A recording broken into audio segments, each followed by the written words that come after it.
Bonsoir, Bonsoir. D'où nous appelez-vous, Michel? je vous appelle de la Seine-Saint-Denis. Seine-Saint-Denis, baby, comme dirait. Vous savez, qui dit ça, Seine-Saint-Denis, baby?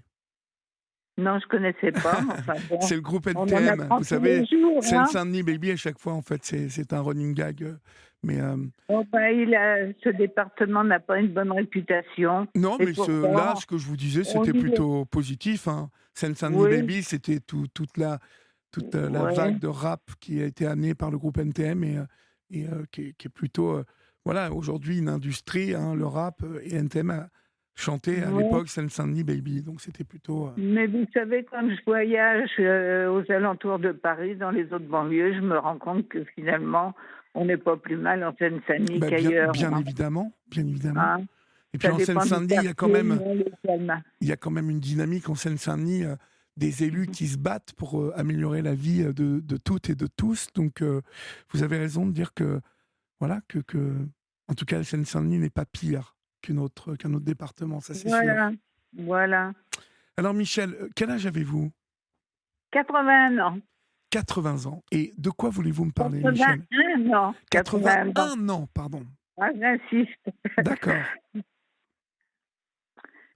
Alors, mon problème, Oui.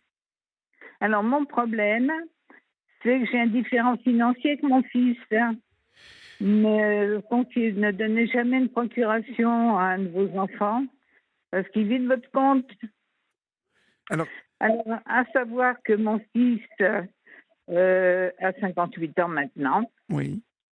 et que jusqu'à 2 ans, j'avais pas de problème avec lui. Jusqu'à il Il y a a 2 ans. rencontré, oui, à peu près, hein. Oui. Donc, il a rencontré une dame originaire, elle est malgache d'origine, Oui. et elle l'a complètement chamboulé. À savoir qu'il était un athée convaincu, il est devenu protestant, donc Oui. il s'est fait baptiser. Il a fait une chirurgie esthétique, et le pauvre, il est affreux, alors affreux. Un an après, il est tout boursouflé de partout, il est horrible.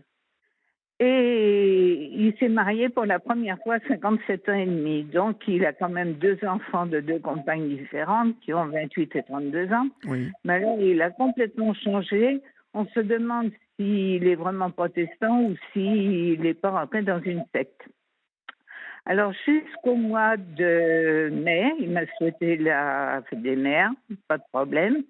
2 jours après, il m'appelle en me disant, dis donc, tu peux financer mes frais de réception pour mon mariage. Je lui dis, écoute, faut pas exagérer. Je suis retraitée, j'ai pas 2 000 € par mois. Tu es ingénieur, tu gagnes bien ta vie. Tu vas pas me demander de financer ton mariage. Bon, ça lui a pas plu. Du coup, j'ai pas été invitée au mariage. Oh, bah dites Donc, donc, il m'a c'est pas dit, vraiment. voilà. Et je me suis rendu compte qu'il avait vidé mon compte. Il a Hein, parce qu'il vidé, avait la procuration pour vidé votre compte? faciliter. Ah oui, un compte que je gérais, un compte financier que je gérais depuis 18 ans. Et je l'ai donné à procuration pour qu'en cas de décès, parce que j'ai beaucoup de pathologies et je suis cardiaque, j'en suis au moins à ma 5e crise cardiaque. J'ai la chance d'avoir une compagnie d'ambulance à 300 mètres de chez moi et Oui. un hôpital à 5 kilomètres. Donc, un petit coup de fil et je suis rapidement à l'hôpital qui me trouve toujours un lit. Donc, il me savonne la planche, là. Il sait que le moindre petit événement qui me contrarie, ça me bousille le moral. Donc, je lui ai demandé de me les rendre. Il m'a dit, je te les rendrai si tu me fais un procès. Je lui ai dit, tu as déjà fait un procès à ton frère, tu vas pas aussi me faire un procès. Je te le rendrai uniquement si tu me fais un procès. Bon, donc il y a eu les vacances. Et depuis le mois de septembre, je cherche un avocat pour justement essayer de récupérer cet argent. Il s'agit quand même de 89 376 euros et 18 centimes, parce que même les 18 centimes, il les a pris. Alors donc, j'ai pris Il a Internet. vidé Hein. votre compte. Monsieur, C'est-à-dire qu'il a ah oui, tout, oui, tout, tout pris. carrément, carrément. Ah, il a tout pris. Il n'a pas fait le détail. Donc, j'ai pris Internet et j'ai regardé dans ma ville. Donc, j'ai trouvé une avocate. Et alors, c'est exactement ce qu'il me fallait. Elle était à l'écoute. Elle était pour la conciliation, elle était, enfin bref, c'était la candidate idéale. Puis alors, elle était assise sur son bureau, c'est une belle image. Oui. Et elle avait 20 ans d'expérience, elle n'était pas très loin de chez moi. Bon, je téléphone, j'ai son assistante qui me donne un rendez-vous. Elle me dit, ça coûtera 150 euros. Bon, pas de problème. Et amenez tous vos documents. Donc, c'est ce que j'ai fait. Donc, effectivement, elle m'a reçue un quart d'heure, 20 minutes. Elle a pris une sous-chemise avec un gros feutre. Elle a marqué mes coordonnées sur la première page de la sous-chemise et elle a tout mis dans la sous-chemise. Voilà. Et elle m'a dit au revoir. Elle a pris mon chèque et tout. Et puis, 3 semaines après, voyant que rien ne se faisait, qu'elle écoutait, elle allait écrire à mon fils pour essayer de concilier, parce que c'était regrettable qu'une mère et son fils aient un différend financier. Enfin, vous voyez, vraiment, c'était l'avocate idéale. Bon. Vraiment? Enfin, vous trouvez que c'était l'avocate idéale? Ah, bah, d'après ce qu'elle m'a dit, elle allait remuer ciel et terre pour qu'on n'aille pas jusqu'au procès. Finalement, elle n'a rien fait, finalement. Voilà, elle n'a rien fait. Donc, au bout de 3 semaines, je téléphone, donc on ne pouvait pas la joindre. Hein. C'est-à-dire qu'on a toujours son assistante qui nous dit elle est à la cour, enfin, elle plaide, hein, elle plaide. Donc, on ne peut pas la joindre, mais je lui transmets votre intervention, votre communication téléphonique. Mais vous ne l'avez jamais au téléphone. Donc, je rappelle l'assistante quelque temps après.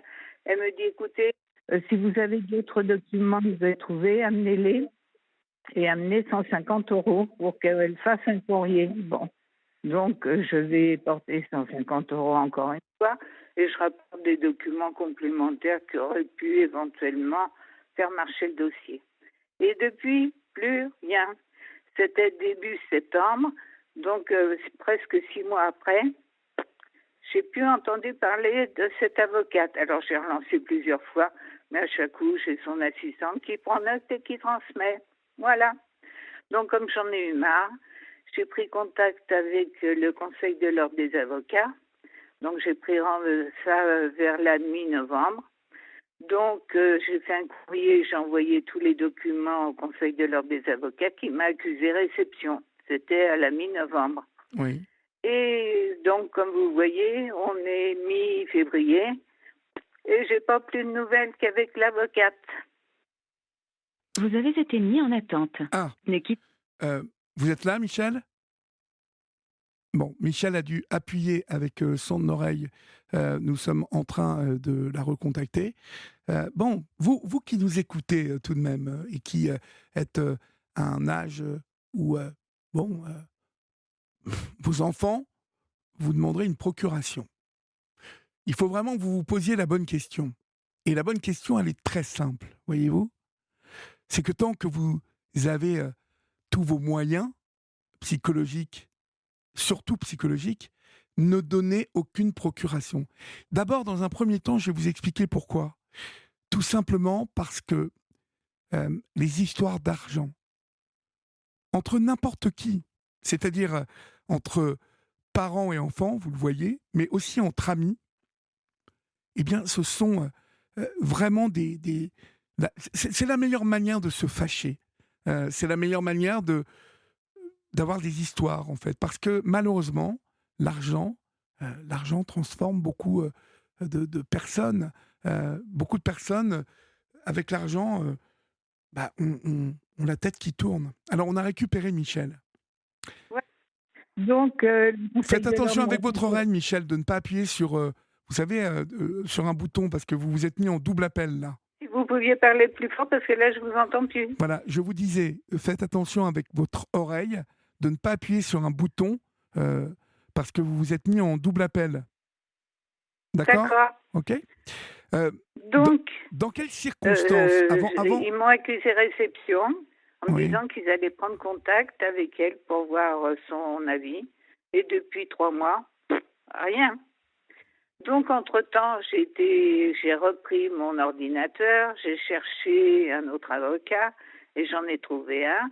Donc, j'ai téléphoné. Donc, c'est lui que j'ai eu et qui me donnait rendez-vous à la mi-décembre. Donc, lui, il me dit, vous amenez 200 euros. Bon, ben, allons-y pour 200 euros et tous les documents. Donc, il m'a reçu une bonne heure et il a pris tous mes documents. Et depuis, ben, je l'ai eu plusieurs fois le soir, parce qu'on peut le joindre le soir après 18 heures. Oui. Bon, la première fois, il m'a dit qu'il se souvenait de mon dossier, donc il m'a dit qu'il allait s'en occuper. Et je l'ai eu il y a 15 jours, il m'a dit qu'il avait d'autres priorités.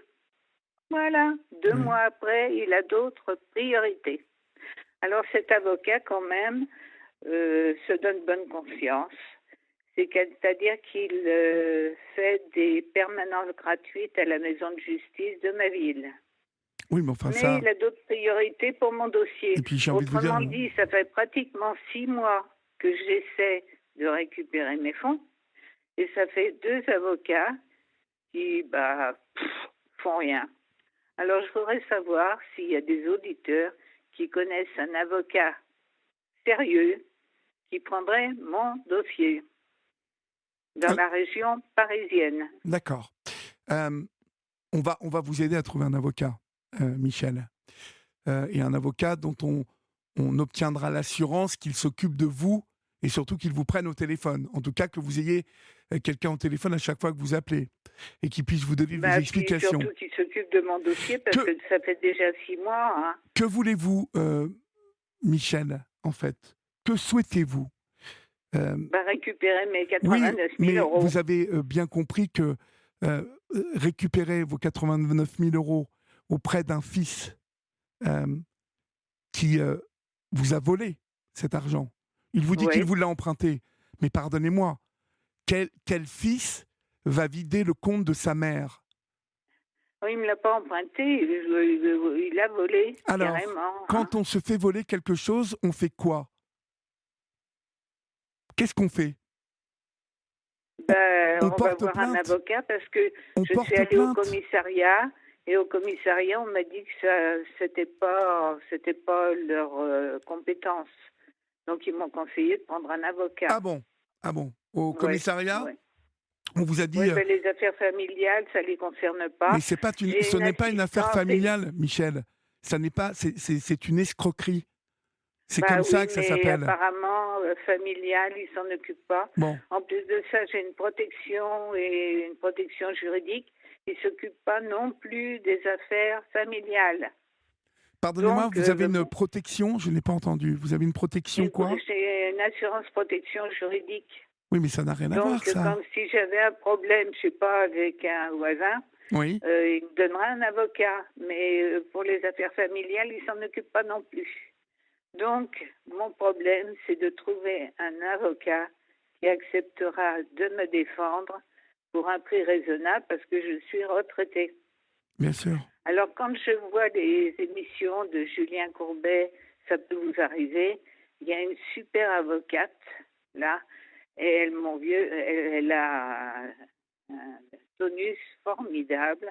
En plus, c'est elle qui a défendu Omar Haddad, vous savez, cette affaire où il était condamné parce que la victime avait écrit que son sang, Omar m'a tué. Oui. Vous vous souvenez?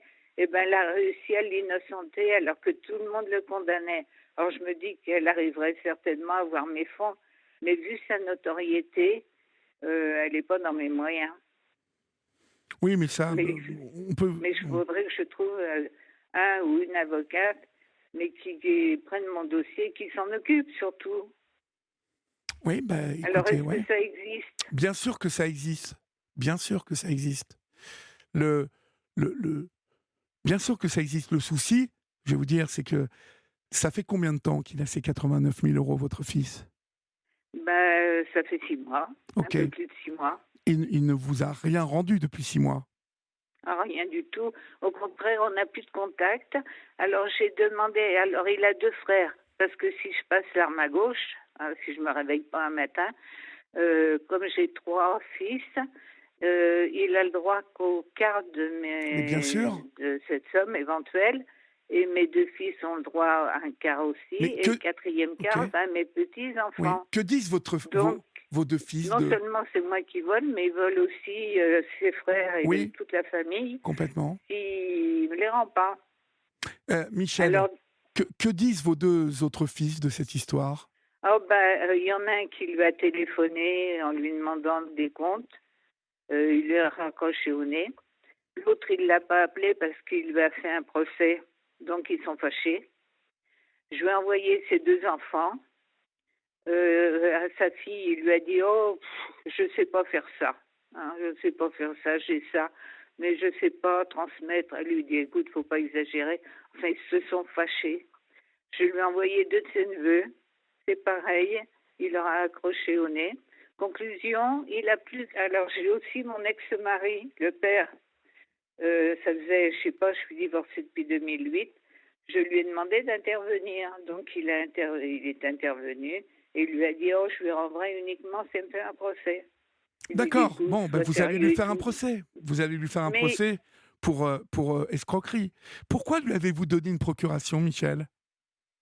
eh ben, parce que ma dernière crise cardiaque, j'ai vraiment failli y passer. Hein, donc, je voulais que ça se passe bien et qu'il ne soit pas obligé d'attendre X temps que le notaire récupère toutes les données pour, par exemple, enterrer, pour la maison. Je Je suis comprends, je propriétaire comprends. d'une petite maison en Oui. lotissement. Donc, il y a les charges qui tombent, il y a tout ça qui tombe. Donc, c'était pour éviter d'avoir des problèmes avec ça. J'ai une aide ménagère qu'il faut quand même payer. Donc, je voulais pas que tout soit suspendu et qu'on ait des problèmes. Voilà. Et voilà où j'en suis maintenant. Faut surtout pas confier ça à ses enfants. Et à personne d'ailleurs. Voilà. Alors, si quelqu'un peut me conseiller un avocat qui s'occupera de moi, ou s'il y a un avocat qui est pour Paris, en Seine-Saint-Denis, en Val-de-Marne, la Seine-et-Marne, c'est plus embêtant parce que de banlieue à banlieue, c'est difficile. Mais s'il y a un avocat qui m'écoute et qui veut se charger de ce dossier, je suis volontaire pour le rencontrer dès qu'il veut. Non, mais c'est surtout, je vais vous dire, Martine, vous allez être amenée à porter plainte contre votre fils. Hein. Ça, c'est... Michel, pardon, je vous appelle Martine, moi, ça va mieux. C'est pas... Écoutez, apparemment, au commissariat, ils sont assez réticents. Puis en plus de ça, vous savez, les commissariats, ce qui est embêtant, c'est que quand on veut porter plainte, ils se contentent de vous dire, ah non, je préfère, vous avez le droit qu'il y ait une main courante. Hein, parce que je me suis fait voler mon téléphone et pour ne pas avoir de problème avec SFR, on m'a demandé de porter plainte. Donc je suis allée porter plainte. Oui. Et on m'a fait qu'une main courante, alors qu'SFR me disait porter plainte. Et c'est ça le problème aussi. On ne fait pas ce qu'on veut avec le commissariat. Hein. Mais non, mais bien évidemment qu'on ne fait pas ce qu'on veut, mais c'est... Vous Et puis savez en qu'ils plus n'ont de pas ça, le on droit y de passe vous... la matinée, parce que j'y suis allée à 9h, il y avait 8 personnes devant moi. Mais je vais vous dire, ils n'avaient pas à refuser votre plainte. Ils n'ont pas le droit de refuser Je vous votre entends plainte. plus. Je vous disais qu'ils n'ont pas le droit de refuser votre plainte. Ah non, mais ils vont me faire une main courante et ça ne me servira pas à grand-chose. Et Charles, au 739-21, nous écrit « L'argent ne transforme pas, il révèle ». Et il a tout à fait raison. Souvent, Charles trouve les mots justes, pas toujours, mais souvent. C'est vrai que là, on voit la nature de votre fils. Hein. Il est malhonnête, votre fils. Vous en convenez? Mais il n'était pas comme ça. Moi, je vous dis, toute la famille, maintenant, toute la famille est fâchée avec lui. Il n'y a plus que son père qui a un contact. Mais tout le monde est fâché avec lui. Et on se demande s'il n'appartient pas à une secte. Parce que j'ai eu l'occasion à différentes reprises d'avoir affaire à des protestants. Ils n'agissent pas comme ça. Ils sont très rigoureux. Ils sont plus rigoureux que les catholiques. Parce que moi, je suis catholique. Ils sont plus rigoureux. Donc, je ne vois pas comment, étant devenu protestant, sa femme étant protestante, ils peuvent me faire un coup pareil. C'est dingue. Je suis parfaitement d'accord avec vous. C'est incroyable qu'ils fassent ça. Incroyable. Incroyable. Ils n'auraient jamais fait ça il y a 2 ans. Parce qu'il a rencontré cette femme.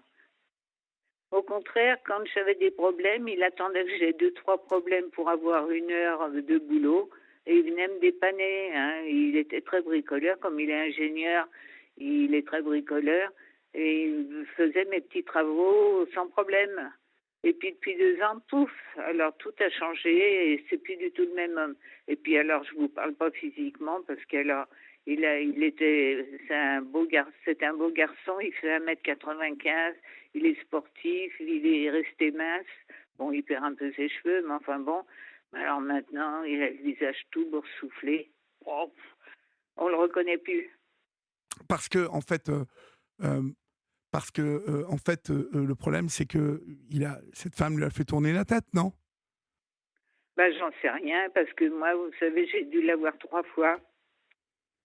Vous l'avez vu 3 fois, mais Et bon, vous me dites que il a beaucoup changé. ah ben, physiquement et moralement, oui. Oui, Et en plus de ça, vu son physique, vu qu'il dirige des équipes où il y a des contremaîtres, où il y a des ouvriers, où il y a des secrétaires, hein, étant ingénieur, il a toute une équipe sous ses ordres. oui. Quand ils ont dû le voir arriver comme ça, je vous dis pas comme ils ont pu ricaner. Hein. Oh là là, ça a dû être sa fête. Ah oui, oui, vous pensez? Ben, je vois pas un milieu qui fréquente voir un chef arriver tout boursouflé comme ça. Oui, oui, ça, je suis d'accord Bon, avec enfin, vous. bon, c'est son problème. Hein. Oui, c'est son problème, Voilà. mais bon. Écoutez, Michel, vous ne raccrochez pas. Vous allez donner toutes vos coordonnées à Florian, d'accord? Oui. Et puis, on va vous rappeler pour vous indiquer quelqu'un, d'accord? Ok. Très Je bien. compte sur vous parce qu'alors je galère depuis 6 mois. Oui, Hein. oui, Puis mais alors, vous pouvez compter sur nous. vous savez, quand on a 80 ans, le moindre petit problème prend une importance, vous ne pouvez pas vous imaginer. Ça vous travaille Mais jour oui, et ma nuit. pauvre, mais bien sûr, bien sûr. C'est dégoûtant de faire ça, de toute façon. C'est-à-dire, je voulais laisser quelque chose, surtout à mes petits-enfants. Ils n'auront que le quart, mais se le partageront, j'en ai 5. Et puis, ils galèrent aussi. Hein. Ils sont entre 18 et 32 ans. Mais je voulais leur laisser quelque chose. Mais là, il y aura que la vente de ma maison. Puis, c'est une maison toute simple en lotissement. Hein. Bon, il y aura quelque chose. Mais enfin, je suis vraiment déçue d'avoir perdu ça. Ben oui, bien évidemment. Et puis dans ces conditions-là, surtout, c'est franchement, non mais C'est vraiment, navrant, hein. ah oui, on ne peut plus navrant, on ne peut plus navrant. Vous vous rendez compte, vous êtes sa maman, il vous a volé, c'est fou. Oui, oui. Ah oui. Donc, Et je vous dis, il n'a plus des rapports qu'avec son père, parce que nous, si on l'appelle, il décroche pas. Et si par hasard on l'appelle sur un autre numéro, dès qu'il nous reconnaît, il raccroche. Voilà. magnifique, comme c'est vraiment Bah oui. une Bah oui. attitude, c'est presque une attitude d'escroc, hein. Bah voilà. Bah oui. C'est un escroc. Bah oui, c'est un escroc. Malheureusement, Appelons un chat, c'est un escroc. malheureusement, je ne peux vous dire que ça. Enfin, c'est ce que je pense. C'est un escroc. Mais vous savez que ça arrive plus souvent qu'on ne pense. Oui, bah, ça arrive. Alors que des enfants volent leurs parents, oui, ça existe Bah, il malheureusement. trouve que l'héritage n'arrive pas assez vite, comme on vit de plus en plus vieux. Alors, je vous dis, nous savons de la planche. Ouais, ouais. Ouais, c'est pas joli, joli en tout cas. C'est pas joli, joli. Écoutez, vous ne raccrochez pas, Michel. Florian va prendre toutes vos coordonnées, d'accord? Entendu. On vous embrasse. Merci Au revoir. beaucoup de votre écoute. Je vous en prie. Au revoir, Bonne Michel. gentillesse. Merci. Au revoir. Bonsoir.